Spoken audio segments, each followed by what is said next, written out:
was truly ugly right from the opening bell. And at the end of the day, the Dow Jones Industrial Average fell 1,600 points. That is a bad day. The tech-heavy NASDAQ lost 6% of its value.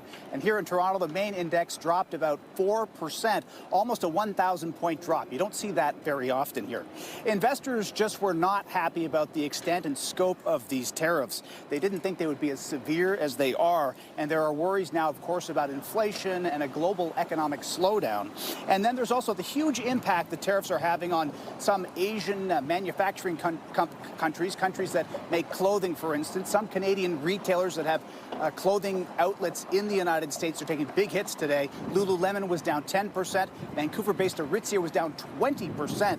Shopify, based in Ottawa, was also down 20%. And we've talked to some analysts today about where things go from here, and opinions differ. This is a big enough policy shock. This is akin to what we saw back in 1930. I'm not going to say it's going to trigger a global depression. I'm not going that far.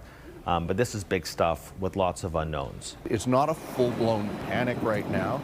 It's just really, really heightened uncertainty, with certain sectors getting hit harder.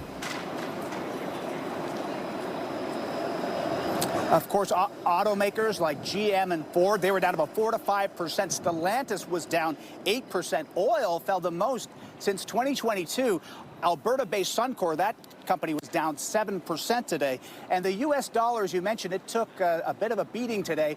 That actually lifted the loonie up by a penny. It's now actually above 71 cents U.S.